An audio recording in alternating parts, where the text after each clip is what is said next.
If you come right here, you see that 7-Eleven right there is where pretty much the most hated live streamer in the world made one of the worst decisions of his life by decided to getting belligerently drunk, throwing noodles around, and then cussing out an elderly store employee.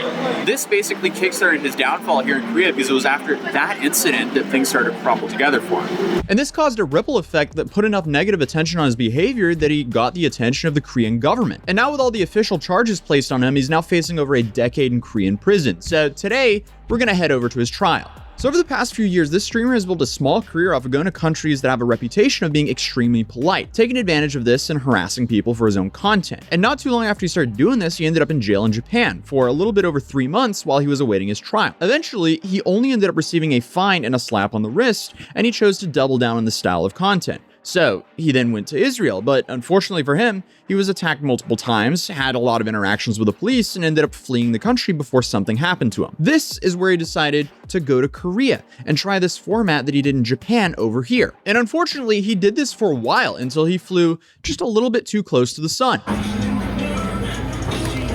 So essentially, he was streaming exactly from right here. And obviously, that upset a lot of people, including the Korean government. And naturally, he is his own worst enemy because he films and live streams everything that he does. So all the Korean officials have to do is just sit and go through all of his live streams, which they all have saved, and essentially say, oh, well, you did this, you did this, you did this. We can charge you for this, this, and this. And when those charges can drop, that can be whenever. In theory, they can just keep on opening more and more cases against him based on his past content. And under no circumstances can Johnny leave the country until all of his cases are finished, all of his time is served, and all of his fines are paid. But for some reason, up until now, Johnny thought he was gonna get away easily. But as you can see, I flew out to Korea to go to the trial and report right back to you guys exactly how things went down.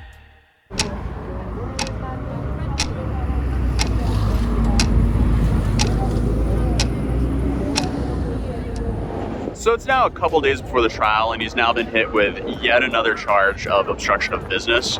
Dude is essentially collecting charges like he's Thanos collecting Infinity Stones. Now, he's sitting there with a grand total of about 2 charges for obstruction of business and 2 misdemeanor charges. The most ironic thing about all this is I feel like I'm actually taking Johnny's trial more seriously than him when it's his freedom that's on the line. I dragged my jet-lagged self out to the trial 2 hours before it started because I wanted to be there at a minimum an hour early so I could guarantee myself a seat in the Saal. Saal is Norwegian. To guarantee myself a seat in the courtroom. But this dude decided to go live drunk at 3 in the morning and live stream for like 3 hours when he had to be in the court by like 8:50. And here, in his own fashion, he started trash talking the Korean government and accidentally leaked that he had more charges coming his way. National Intelligence Security Charge. National Intelligence Security Charge. Does anybody know what the that mean? They say the National Intelligence Service is gonna come get me. Tell them come find me. I ain't scared of them.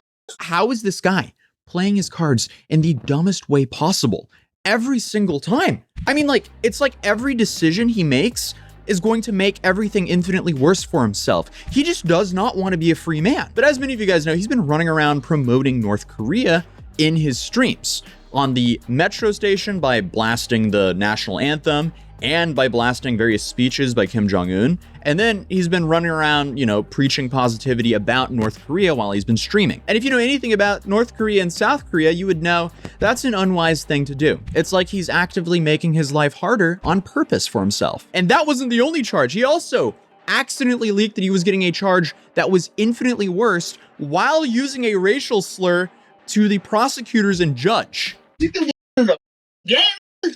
They writing this in language. And this is where things get interesting because it shows how the prosecutors are playing against him, because this is a way more serious charge and it's a completely separate case. Meaning, if he pleads guilty to the smaller charges, they can then charge him in this case as a repeat offender, meaning they'll be going way harder on him with the sentencing. So keep that in mind for later. But apparently he just doesn't care because he just announced that no matter what, he's just gonna stream and make money even though he legally cannot.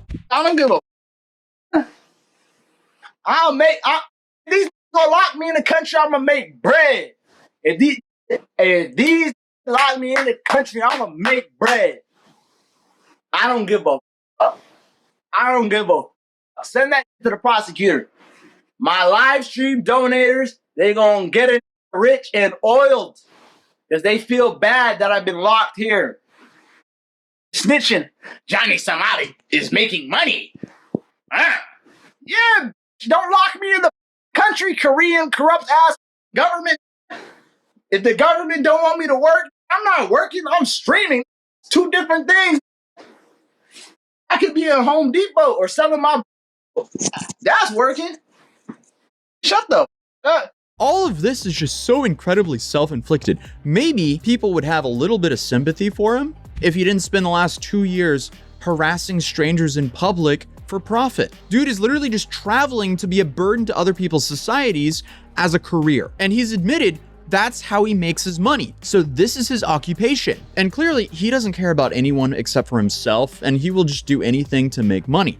And he's admitted that himself. I just don't get it. Bro. Like, you're gonna come up to me, bro. Why are you being other people in other countries? Why are you bullying people in other countries?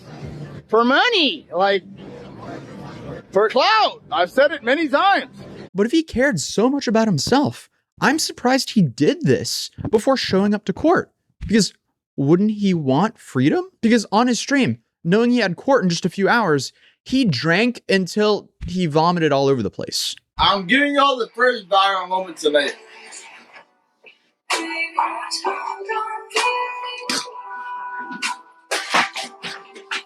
Oh my God, I threw up everything. Y'all wanna see this? Oh my God. And obviously, yeah, that happened just a few hours before he was supposed to meet up for court. So naturally, he overslept. But before he ended the stream, he also announced that he was going to live stream during the trial. The trial is live tomorrow, and I will be live streaming the trial. You know, while he's at it, what's another felony for him? So it's Friday morning. We're now heading to the Johnny Somali lawsuit, which is definitely going to be very interesting because I feel like it's going to go one of, 3 ways. It's like either he gets a complete slap on the wrist and he's like, all right, get out of here. 2, they want to go somewhere in the middle of the road where they give him some punishment, but also don't want him here for too long. Or 3, the judge just really drops the hammer down on him and he serves quite a while here. And I feel like the second option is the most likely outcome, but also who knows? Because I don't know how judges normally handle cases here. First time in Seoul, got Hans with me. He's editor of the channel, one of the editors, him alongside of Daniel.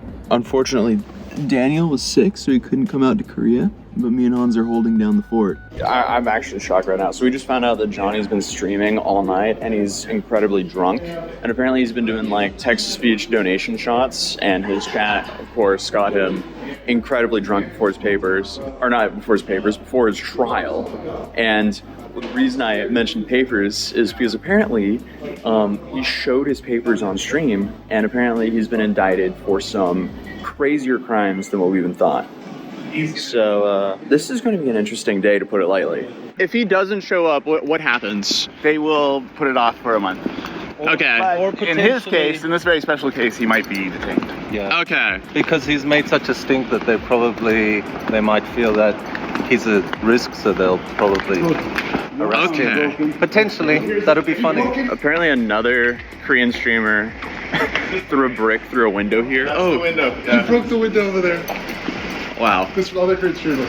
Yeah. Young man. So what's the prediction of how long Johnny's going to get, you guys think? What do we predict his sentence? Yeah. 3 to 5 years. Really? Yeah. And he'll be held here in Korea for that. In prison. Yeah. That's my prediction.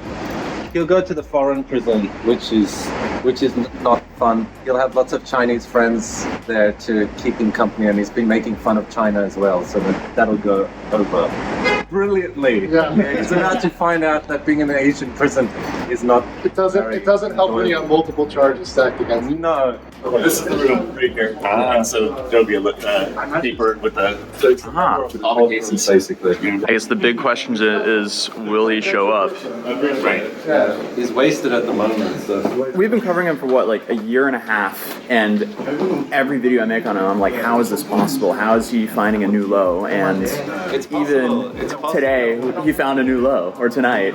He was rambling about the judge. He was rambling about the judge. He was rambling about everything. He showed the document that he's legally not allowed to show that you have a picture of, which shows that he's basically, the police have sent the crimes charges Fake charges to the prosecutor in the Eastern District. Okay, so he's So he shouldn't show that. Yeah, but No, he not shouldn't show that. Not confirmed. It's at the prosecutors, but there's a very high chance that they will indict. Yeah. And maybe they have indicted. We don't know yet, but we will find out. So could that add more charges for him as well? No, he can show that.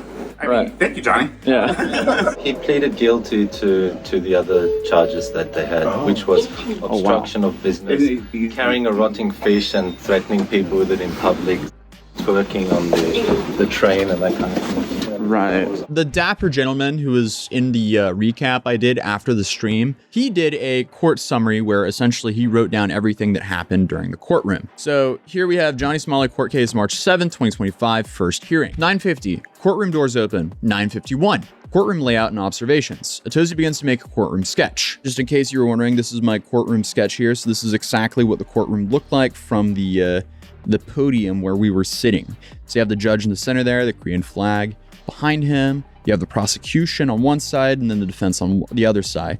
And as you can see, Johnny's stanced up in a very oversized white suit. And then obviously in the middle there, you had the interpreters because there was no witnesses that was called to this case yet. Hearings begin. 10:09, Ramzi Khalid Ismail is called to the stand. His lawyer informs the judge that he is attempting to contact him. The entire court waits. The judge appears mildly irritated. 10:11, delay confirmed. The lawyer finally makes contact with Ramzi and informs the court that he will arrive 15 minutes late. At 11, Johnny Somali is absent. Johnny has still not appeared in court. Given that he was drinking all night, it is possible that he is still intoxicated. His lawyer appears to be attempting to sober him up. 11:09, Ramzi arrives. The courtroom informed Ramzi that he is on his way up the stairs. The judge and prosecution appeared mildly irritated. 11:11, Ramzi enters the courtroom looking very rough. He is wearing an ill-fitted gray suit that is too large for him and a red MAGA cap. As he enters, he smirks at Atozy and me. He then notices Legal Mindset, who is slightly in his blind spot. Seeing Legal Mindset, he grins foolishly and sticks his tongue out at him. Hank follows closely behind. In an attempt to appear confident, Ramzi fails to follow courtroom protocol. He is told to remove his hat, which he does. However, while smirking at Legal Mindset, he absent-mindedly puts it back on. The court officer immediately instructs him to remove it again. He then attempts to sit in the interpreter's seat and is told to move. So he originally went to the center, but obviously he can't be there, so he had to go to the defense side. After a brief moment of confusion, he finds his lawyer and sits beside him. He once again glances at Legal Mindset, smirks, and sticks out his tongue. The judge and prosecution observe everything. In the audience, two female journalists sit directly in front of us. A white male journalist sits on the left-hand side of the courtroom, all of them rapidly taking notes on their laptops. Ramzi is instructed to stand for the judge. His demeanor is disrespectful and irreverent. The judge asks for his occupation, to which he falsely claims to be a student. The judge raises an eyebrow, but does not otherwise react. When asked to confirm his address, Ramzi suddenly adopts a confused and helpless foreigner persona. He pretends to not know his address because he does not speak Korean. The judge informs him that he may speak English and simply state the numbers. It is evident that the judge understands and likely speaks English. The judge asks for his nationality, to which he promptly responds the United States of America. Ramzi stands sloppily in his oversized suit, hands in his pockets while speaking to the judge. Oh, and also just to add more context, so Ramzi is speaking to a translator who is then talking to the judge in Korean. But as stated, it seemed very clear the judge fully understood Ramzi. And then obviously to add more context, if it's not clear, Ramzi is Johnny Somali. 11:15, judge issues a warning. The judge warns Ramzi that failure to attend future hearings could result in a harsh sentence in his absence. 11:16, charges were read by the prosecution. The prosecution reads out the three charges against Ramzi. 1. Disruption of business. Ramsey entered a 7-Eleven and began drinking alcohol, which is illegal in Korea. When the elderly shop owner asked him to stop, he became verbally abusive. He threw ramen inside the store and continued drinking anyway.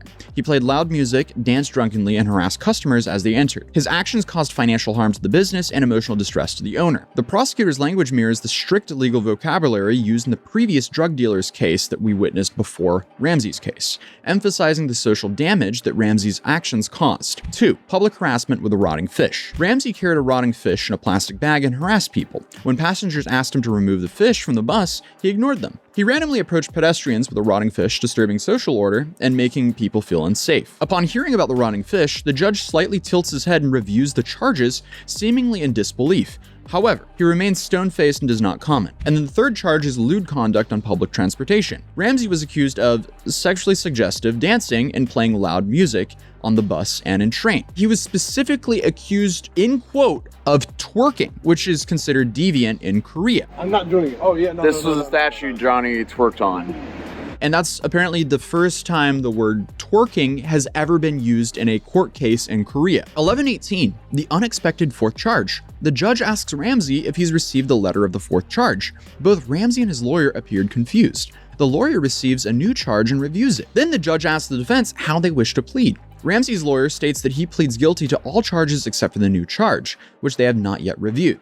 The judge asks how much time the defense requires. The lawyer requests 3 weeks to review the new charge. The judge then grants the request, and then the hearing of the fourth charge is scheduled for April 9th, 2025. Ramsey no longer smiles and appears very concerned. 1120. Judge's final word. The judge sternly warns Ramsey to not be late for the next hearing. The judge looks mildly annoyed, which in Korean culture indicates that he is actually very annoyed. 1122. Court adjourns.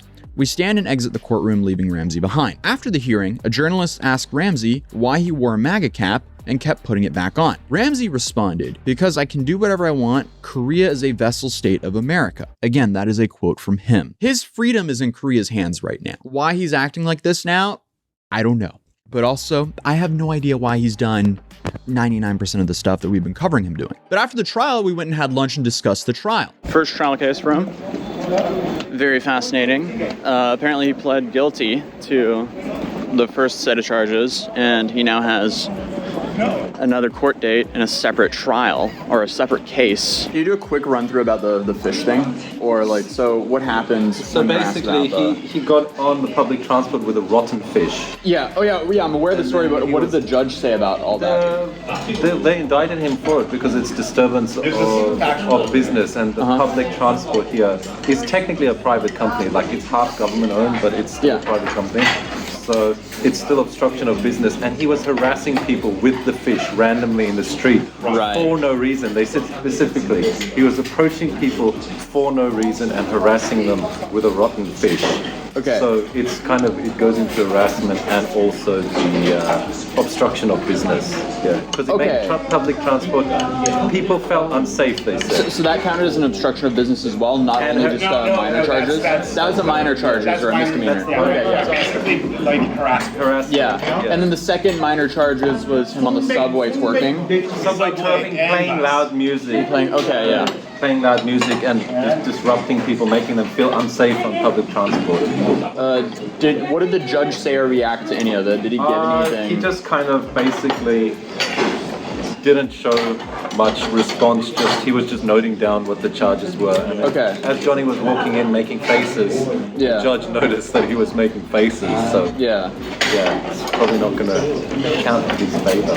Right. Tried to wear the hat as well, didn't he? Yeah, tried to wear a hat. Tried to wear the Trump hat. MAGA hat. I can't wear my hat. The fact that they made him take it off twice was hilarious. Oh man.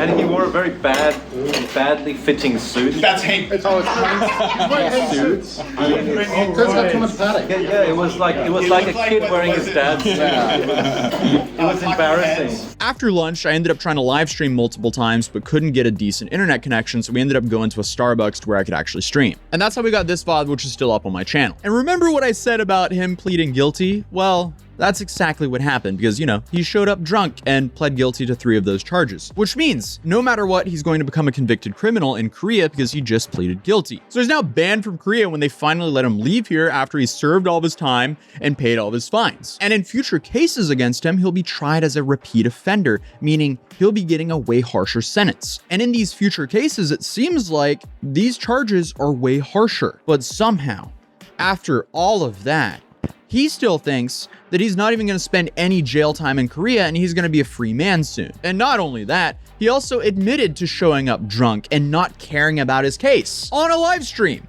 After all that, They're claiming that like I came in and I was blindsided by the fact that I had a new charge and was like sitting in the wrong place and was nervous. This was a breeze, and the only reason I'm ready to start going live again because honestly I have no fear. Like that's really, these people are clout chasing off my name so badly because these from Pakistan saying I arrived late and hungover. Okay, they're not lying about that part. I'll give you that. I was late to the court by like an hour. I was hungover. I'm gonna be honest about that. But it wasn't really that big of a deal. It wasn't really that big of a deal. You know, I showed up drunk. I showed up happy. Like, but they got me for like spilling a cup of noodles. They got me for carrying a stinky fish. They got me for some, bro. Like this, you can't go to jail for that in any country. I know for a fact I'm not gonna go to jail. Not one day in jail, but I have the footage of me and Hank leaving the court laughing our asses off. Like, bro, we're not taking this serious. dude, do you not care about your freedom anymore? I mean, unfortunately for him, this was likely his last conversation with his lawyer. We got good and bad news. Good news, we got your payment, buddy. Bad news, they gave you life. Sayonara. Except he's using a public defender. So, I mean, you get what you pay for. He's not paying them anything. And this charge, which is way more serious, is apparently the creation and distribution of the deepfake video of himself making out with another Korean female streamer, which is a massive charge in Korea because that's extremely illegal. And from that charge alone, if he's unlucky enough, that could be another decade in prison. And I mean, just by looking at how he's treating this case, it's not like he's playing his cards right to get any sympathy from the judge. I'm in disbelief, honestly. Why would you willingly just absolutely destroy your life and freedom to live stream for like 40 people? But as we mentioned earlier, there was another journalist who was there who asked him the question where he said that he was wearing the MAGA hat because Korea is a vassal state of America. That's his words, absolutely not mine. And he's saying this right after the US announced they were looking into dropping tariffs on South Korea. So again, optics-wise, that is a terrible decision to make. I guess his Hail Mary is he's thinking Trump's gonna come save him because he's wearing that hat. Wake up call. That's not gonna happen, buddy. But I mean, at the end of the day, we're just gonna have to see what happens. Either way, it really does not look like it's gonna go well for him. Everyone I've talked to have estimated anywhere from 3 to 5 years is a realistic term for this case. Then we have all the future things that could happen. So who knows how much time he'll actually end up getting. If this video gets 100,000 likes, I will fly out and go to a future case again. Obviously, if you're new here, welcome to my channel and feel free to subscribe. And if you want to see some extra behind the scenes vlogs of this trip, feel free to become a member of this channel. And of course, then that would help fund future travels for my videos. But other than that, I hope I see you guys in the next video. All right, so after recording this video, I found out Johnny just released a response to our video talking about the trial. So I'll release a response to that shortly.